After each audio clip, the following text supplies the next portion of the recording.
The big man's kit has finally been revealed. Thor Feyhammer will be the next Fusion champion in Raid Shadow Legends. That event will go live September 5th. That is next Thursday. So we have 6 days to prepare for Thor's arrival. Now, in today's video, I'm going to cover his kit. We're going to talk about whether or not he's worth going for and maybe theory craft some of his best case uses. In addition, we do know that this event is going to be a hybrid Fusion event, but Plarium says it's going to be different than anything we've seen before. So we're going to kind of talk about what that might mean and how we can prepare for this Fusion. I am Colred. This is Colred Plays. Let's get started.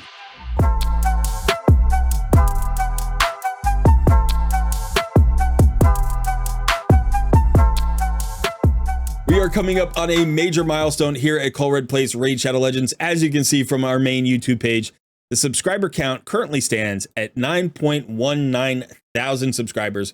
So we are closing in on 10K. I'm going to be doing a subscriber push for the month of September. We're going to call it Subscriber September. Why not? We love our alliterations here at Colred Plays.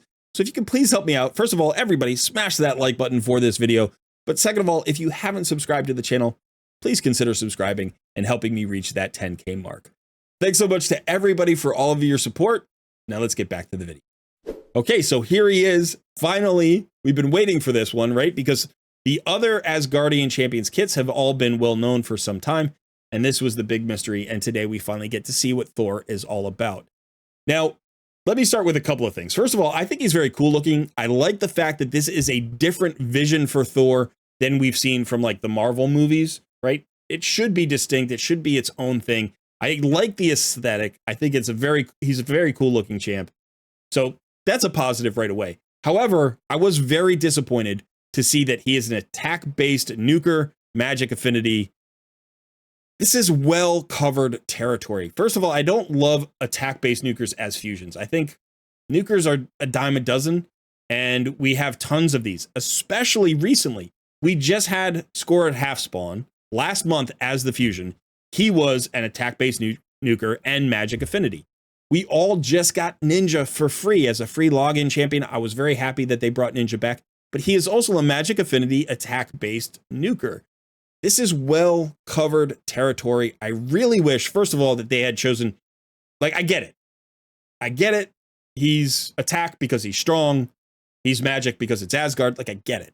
But I really wish they had chosen a different combination here. He's also extremely tough. Defense or HP would have totally been appropriate, right? And Spirit Affinity would have been really cool if for no other reason than the symbol is a lightning bolt and he is the lightning god. That would have been nice. So I get it, but it feels like a miss. It feels like they could have planned this a little bit better.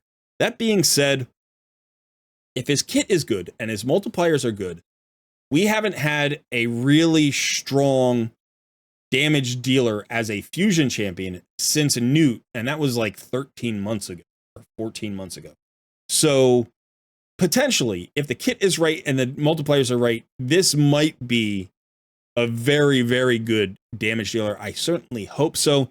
So let's just dive into his kit and we'll see, how good is the kit from a theory perspective.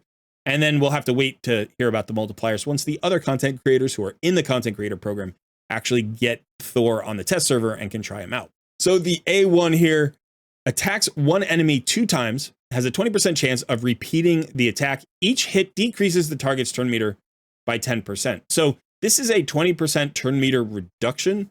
That's not quite as strong as Vizix's A1 in terms of turn meter reduction, but this does repeat, right? So it has a chance of repeating, and if it repeats once, you're going to get 40% turn meter reduction. If it repeats twice, that's 60% turn meter reduction. So there's a pretty good chance here that he's going to be a very good turn meter reducing champion. Already that is good for several boss fights. I like that. In addition, because he's an attack-based damage dealer, unlike Vizix, he's actually going to deal damage when he's reducing the turn meter. So this is going to hopefully hit decently hard as well. Because it has that chance of repeating, I'm not sure how good the multipliers are going to be. We're going to have to see that. Plus, there are other things in his kit which make me think the multipliers are going to be kind of on the low side. But his overall damage may still be good because he has some ramp skills in his kit. We'll take a look at that. All right, the A2 Fulminous Ricochet is an AoE After hitting the first enemy, will hit every other enemy in a random order. Following the initial hit, each subsequent hit increases the damage inflicted by 25%. That stacks up to 100%.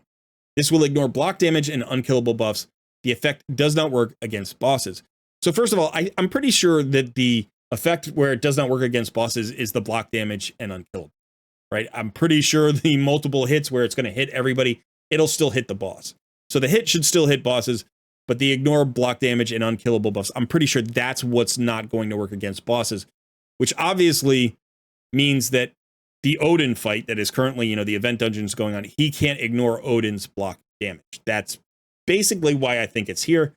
There are also some considerations, like for instance in Hydra, where the head of Mischief can steal block damage buffs from your team, and then you don't want to be able to ignore that. So this is a pretty cool skill. I like this skill.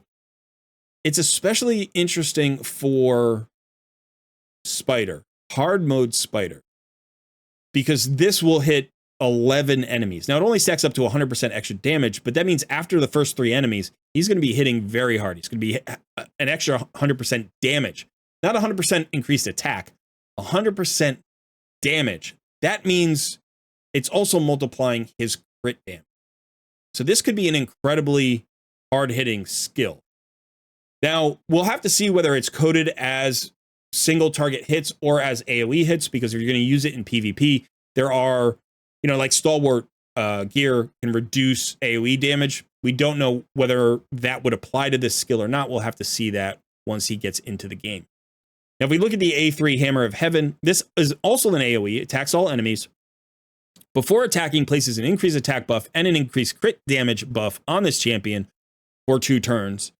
Has a 100% chance when booked of permanently decreasing the resistance. That's interesting.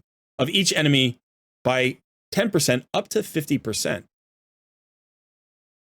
I'm trying to think of where that would be really useful. Obviously, boss fights where bosses have high resistance, that could potentially be helpful, but you're still going to need 5 hits in order to max out that resistance.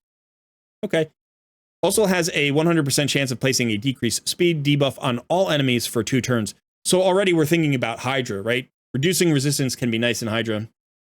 It would be hard to plan on that, because when the Hydra heads get decapitated, that's just going to reset. But the AoE decreased speed is nice. Plus, he's going to be hitting all of the heads with his A2 and all of the heads with his A3, and they're both on 3-turn cooldowns. Those are 2 3-turn AoE nukes. That's pretty good. Now, his passive is really interesting as well. Every time this champion deals damage, increases the thunder count by 1, stacks up to 10. Each thunder stack increases this champion's damage by 3%, stacks up to 30%. Once the thunder counter reaches 10, attacks all enemies and places a stun debuff for 1 turn. After the attack, the thunder counter resets to 0. So this is actually a 3rd AoE that includes a stun, but it's also another ramp skill. So we actually have several ways that Thor is ramping up his own damage. His A2, right, will stack up to 100% extra damage. His A3 gives him an increased attack and increased crit damage buff. His passive also gives him additional crit damage up to 30%. So when properly applied, all of these skills could mean that he's hitting extremely hard. And that's one of the reasons why I don't think his multipliers are going to be insane. When we first see his multipliers, they're probably going to be pretty modest. But once we actually, experiment with this guy and kind of get him into game and check out his builds and how you have to use him, I think his damage ceiling is going to be extremely high. He also, in fact, brings in ally attack in all battles, aura of 30%. So another way to ramp up his damage. So potentially this could be an extremely hard-hitting champion. I do think he is different than Ninja and Newt in that both of those champions are boss killers, and Thor feels like a wave clearing champion. He could be very good for Hydra, right? He could be absolutely great for Hydra because he's going to hit all of the heads a lot. He's going to have all of those damage increases, and that decreased resistance will actually maybe play a little bit. But I really think his best case scenario is going to be hard mode Spider. I think he's going to crush that.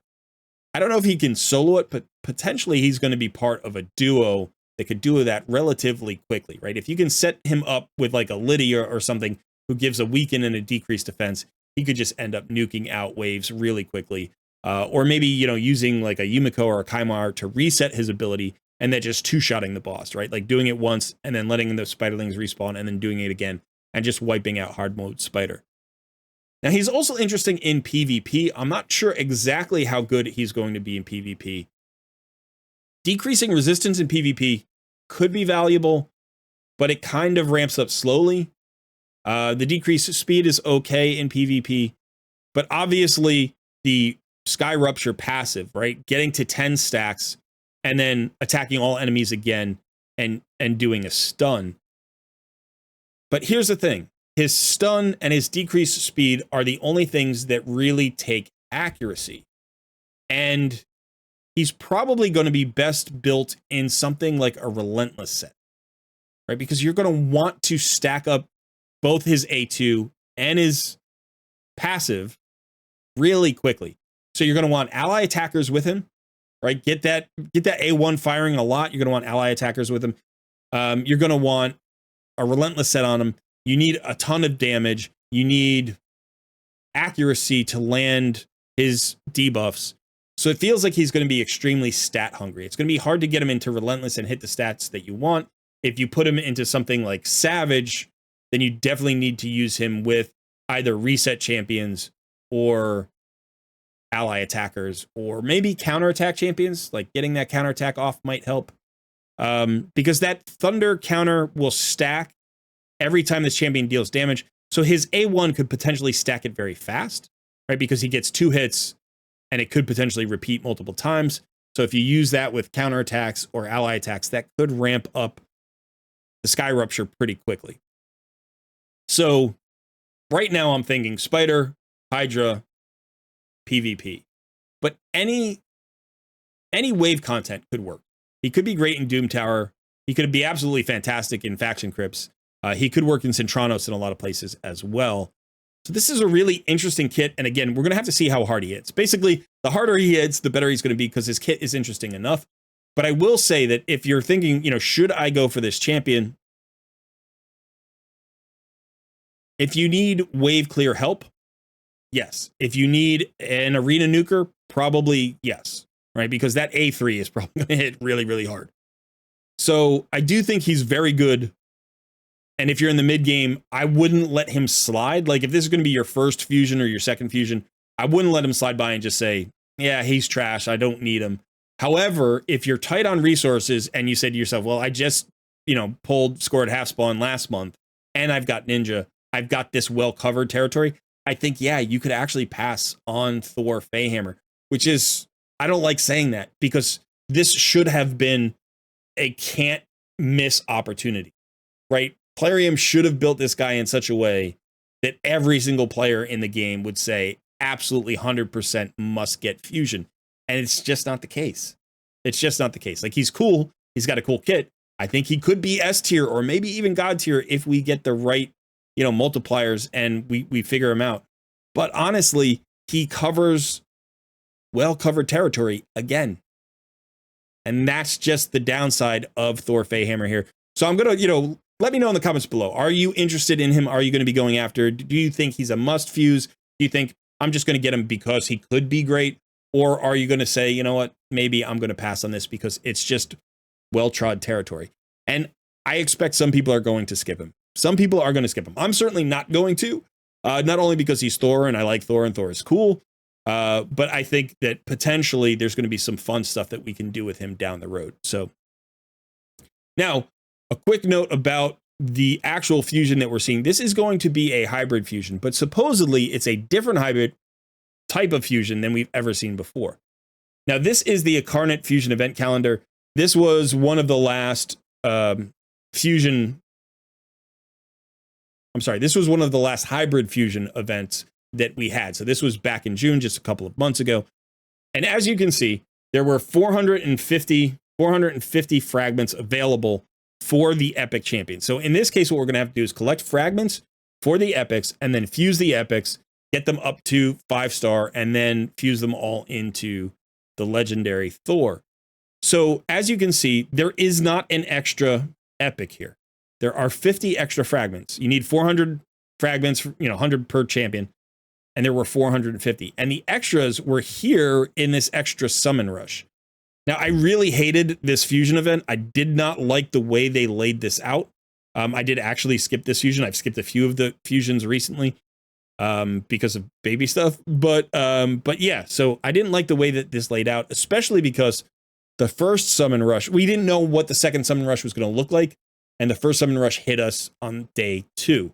Now, I'm expecting something similar to this. I don't know that the extra event is going to be a summon rush, but we will probably start with a summon rush next Friday. Now, next Friday should be a 2 times shard event. We don't know what shard it's going to be because I think last week was supposed to be, sacred shards, but it was primal shards instead.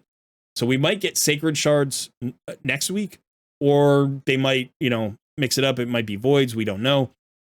I don't expect it to be ancient shards because we just had that, but we'll have to see. We'll have to see if they're going to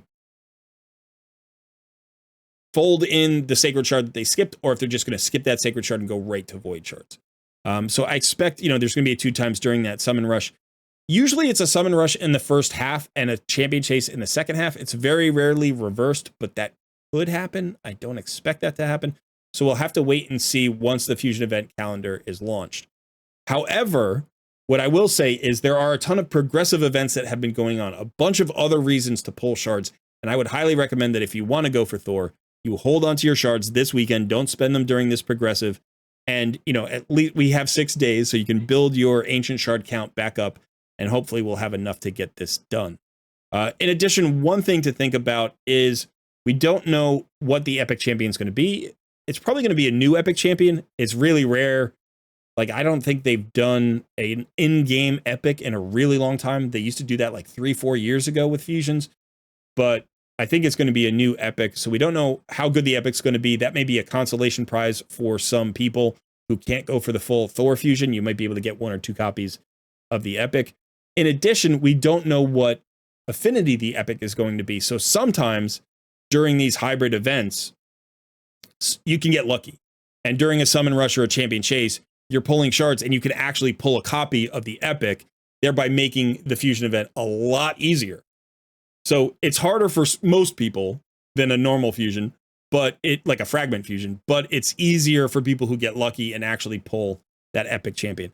So like I said, want to hold on to all of your shards because, it might be another void epic and you need void shards to maybe pull for that. And, during the summon rush or during the champion chase. Remember, I'll say this again later once we do our fusion event calendar breakdown, our fusion plan, but you want to hold on to your epics until the champion chase and then fuse them during the champion chase because you can get points that way and that makes it a little bit easier. And during hybrid events, the point totals are a little bit higher. So I do want to take a little bit of a look at the point totals here for these summon rushes, just so you can see what we're looking at. So again, this is the hellhades.com website, and they have a breakdown of all the past fusions, which I really like because I like to do research here. You can see that the summon rush, this is the first summon rush, so this wasn't the bonus rush, and there were 3,000 points. So it took 3,000 points, which is 6 sacred shards. You can see all the breakdowns of all the various shard counts here. So for that first epic, you really needed a lot of sacred shards. However, on day 6, I believe, they had the bonus summon rush. And as you can see, it was 2,850 points for the first fragments and then 4,550 points for the next bonus fragments. So this was actually a better rate than the initial summon rush. So here it took 9 sacreds to get 50 shards instead of 5 sacreds to get 25 shards. I'm sorry, was it 5 or 6? It was 6.